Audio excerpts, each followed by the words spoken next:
And Hangout is live. Good evening, good afternoon, good night. Welcome to Maid Venue. This is a follow-on scene from the bouncy fun castle time that we had, where we're exploring the mind of someone who has been broken by the great antagonist to the traditions. But enough of that. The immediate follow-on was of ice cream, of iced tea and normal tea, and several different flavours of varieties of tea, much at the expression and interests of one Ginger. Then biscuits were to follow, followed by finishing off the rest of the croissant, and then cheese, and then whatever meats we could find that were quick to cook, and then something slightly more filling the bellies of both Edwin, Ginger, and our chaperone. Now, an offer was made to stay the night, but it's going to be more convenient for the ecstatic group to take back to the chantry and take a time to sort of go over what's happened. But early in the evening, Ginger's, after being through quite an ordeal of the mind, was basically shown up to one of the rooms on the third floor to chill out for one moment, take a time out. It was a nice, comfortable room, very, very old looking, but modern upholstery. Very, very comfortable bed. Not unlike what, and very clean. Bedrooms have been cleaned well. Ginger's taken an opportunity to have a lie down. And with permission from our ecstatic chaperone, Edwin will retrieve a book, one of his favourites from his childhood, and gathering some orange juice and a book and some remainder cookies, will pop up, knocking on the door and seeing if Ginger's decent enough to receive some company.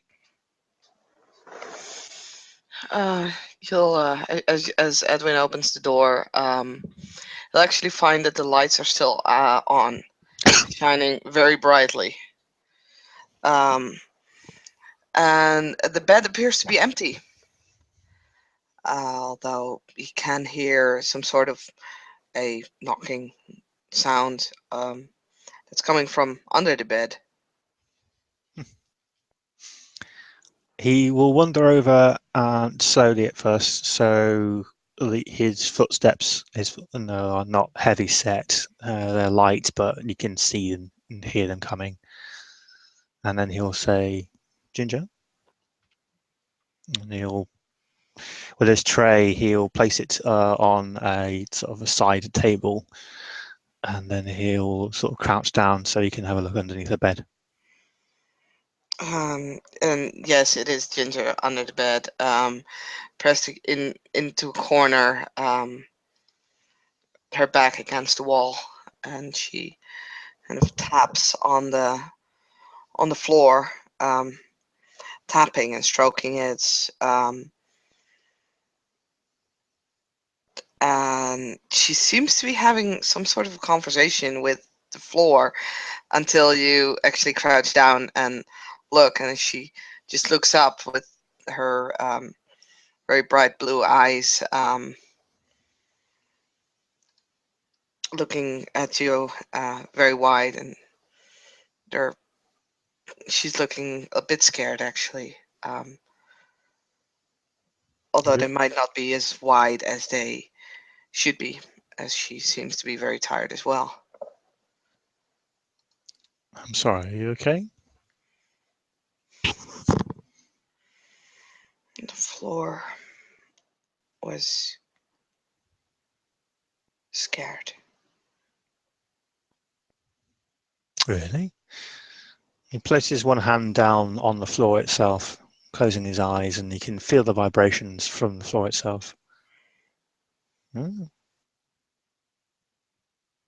This floor is scary, is he? It's scared. Why is it? Why is the floor scared? Do you know? He People have been stomping on him. He doesn't like that. Oh dear. Yeah, I know. I hope the floor can accept their apologies from the person that looks after this place, and I promise that their carpets will be laid down again in future, so the floor doesn't have to feel that pain. Do you want to come out from underneath there, or are you okay where you are? You can make the floor pain go away. Of course. She'll nod and slowly kind of crawls from under the bed. You can still see the symbols that Cassie drew on her night before. Um, since they were permanent marker, they don't go off that easily. No. She's wearing a t-shirt that she probably wore underneath her the rest of her clothes, and a pair of leggings. So you can still see on her arms. You can still see the symbols. Yeah. And she'll sit on the bed. I'll point towards the tray that I've set beside the nightlight and on the sort of bedside table. I found some extra cookies that you ate a lot of, and I was wondering if you would like to finish off the packet. There's about 6 or 7 cookies left on a little plate. She looks at them, grabs one of them, puts it in her mouth. And, I like these. Me too. They're pretty good. I like these. I think maybe because of the fact that I was only allowed to only have a few at a time, and they used to be kept on in a little sort of container, sort of urn, sort of really heavy, and it was put On up on the a really top high shelf. Yeah.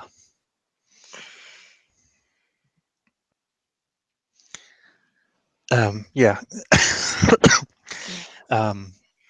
And well, it was an adventure getting them down anyway. And I could climb on.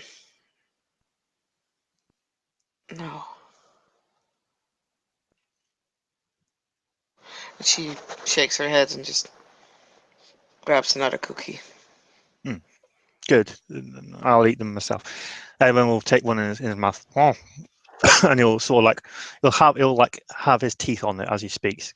He's like, I this one is mine. You cannot have it. And he bites it off, and then sort of like eats it as well. Drinks it as well. He points to some orange juice, and then he sort of like picks up the book and starts thumbing it as if sort of milling over an idea, like a second thought he's having at the moment. It's like one of the memories that we saw was of I think a happy memory of someone else being read to, and he holds up the book. It's something that you seem to enjoy, and perhaps this memory now we can sort of help fix and make it a happy one for you, not that other person, that other girl. It's one of my favorites. Are you? Small girl. Mm-hmm. She keeps popping up. I have to beat her down from time. She's I think she's a happy version, a happier girl, and I think that girl might be you, and you feel that you need to push her away because you don't need what she brings at that time. Don't know. Don't. Um. I.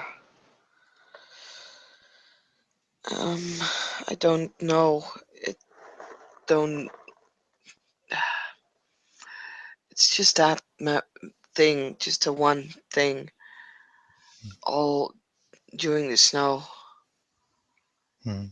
I can feel burning, burning of her flesh, like she's not on fire, but she feels hot. And the Christmas tree and the music. I can just remember it. But I can't, no, not touch it completely. I, You've stupid. come a long way now since you were a couple of weeks previously. And in a day or so that we've been here, you've done very, very, very well. Well done. So, do you want to make yourself comfortable? And I'll let yeah, I know I offered you guys to stay here for tonight, and I understand that you might need to go back home, but at least you can have a rest for a time being. And maybe for being such a great sport, I can at least show this new memory. She'll nod and crawl under the blankets, curl up entirely, and wrap the blankets so far that you can still see her eyes and her nose, and a lot of orange, gingery colored hair. Hmm. But that's about it. She looks up again. You're like a little caterpillar, Yeah. a ginger caterpillar. He doesn't. He finds a chair and he pulls it over, and he understands the nature of the caterpillar as what it is, and then he leaves an offering in front of the caterpillar's face. The little, the peeking out eyes and nose. There's a little cookie there. It's been put. It's leaving a few crumbs on the sort of like on the bed itself, but you know what can you do? And he pulls a chair and he sort of reclines back into it for a second, and he goes, "Now, we're going to do some magic together. Not nasty magic, some really cool stuff. Some stuff where you can close your eyes and you can summon these things just with your imagination." So he picks up the book and opens it. And before the book is good and well open, the cookie is gone. Just like that. Just like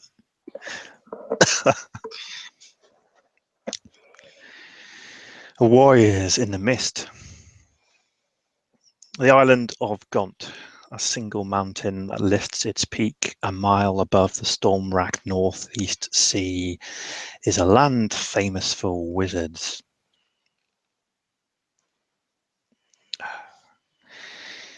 From the towns in its high valleys and the ports on its dark, narrow bays, many a Gauntishman hath gone forth to serve the lords of the archipelago in their cities as wizards or mage, or looking for adventure to wander, working magic from isle to isle of all earth's sea.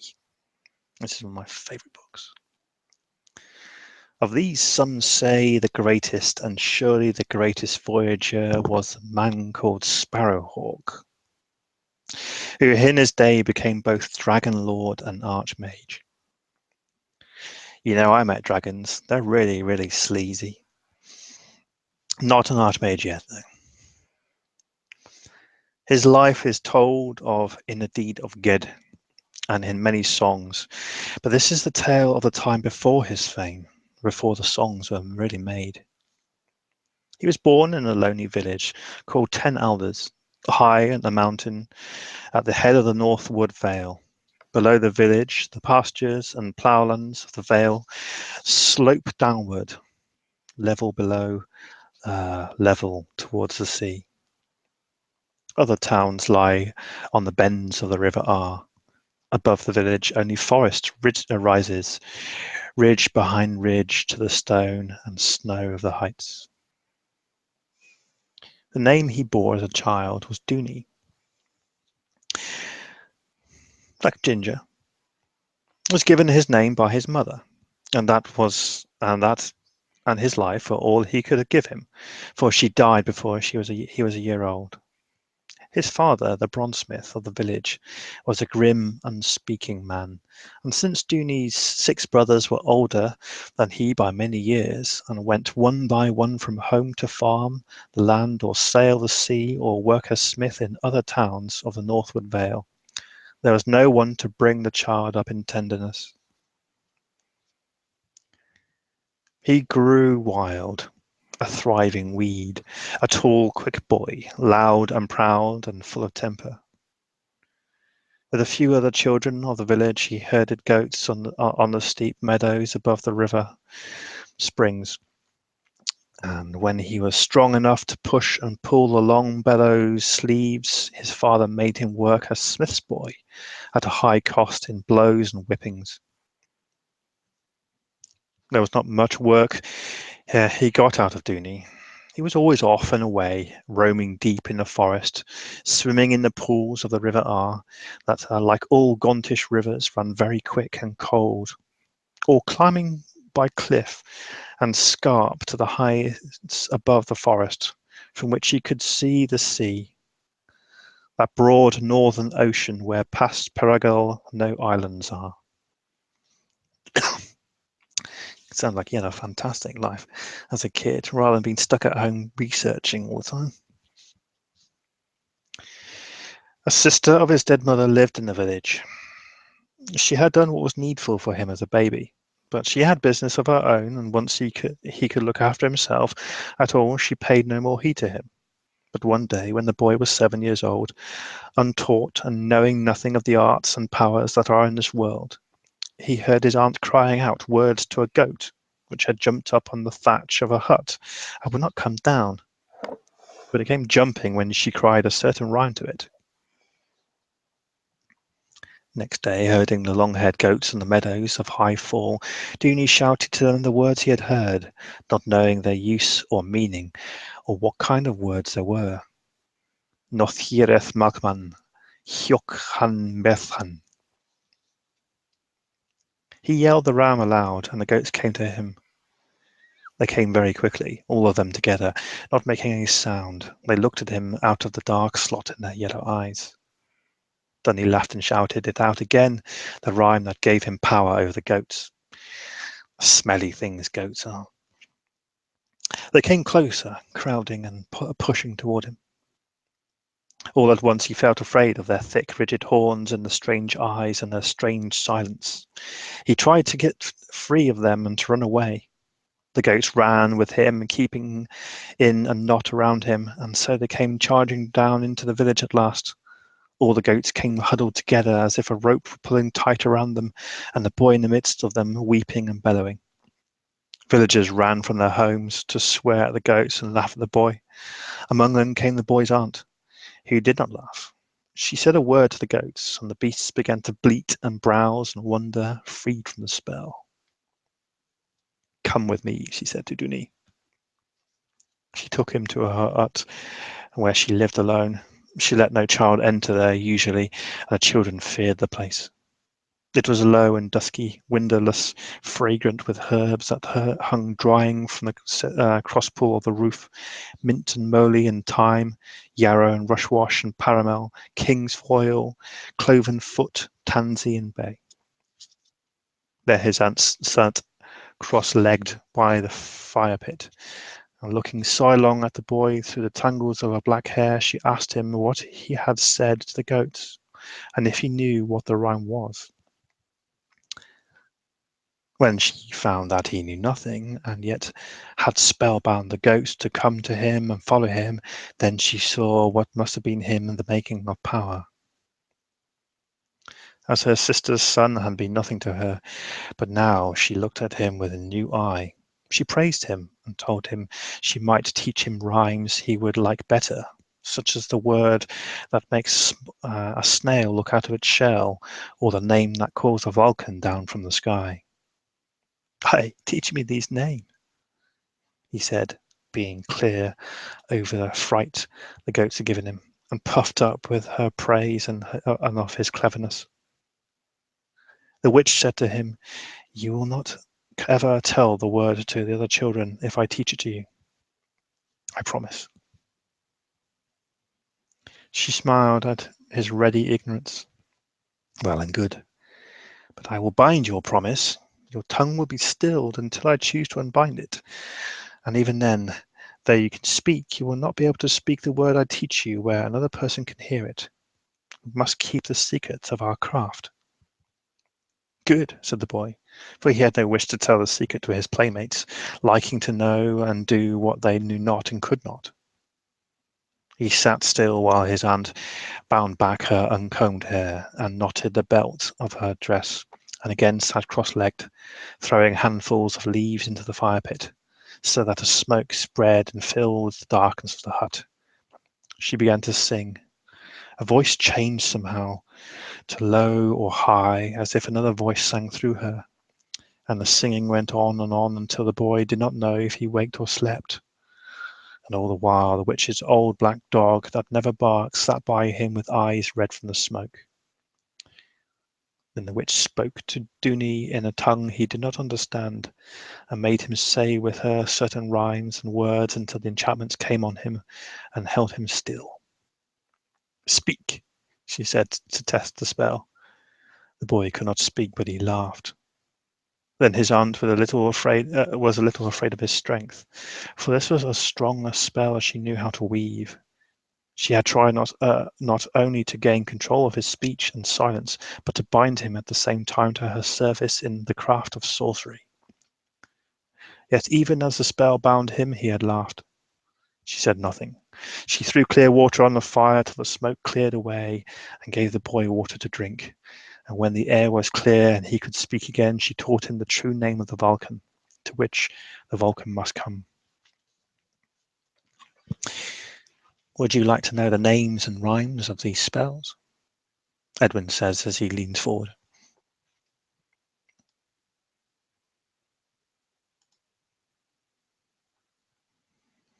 See nothing from the... No, there's not really a response coming anymore from the caterpillar or the blankets. As you can just see her eyes have closed. She actually seems relaxed for first time that you've seen her, probably. He gently places his hand upon the headpiece of the caterpillar for a moment, then lifts it off, not wishing to disturb her sleep, and commits himself to read the next page, and then will allow her to fall into a slow slumber of sleep. So perhaps that she can have first true nights of decent rest since she awoke from that terrible place.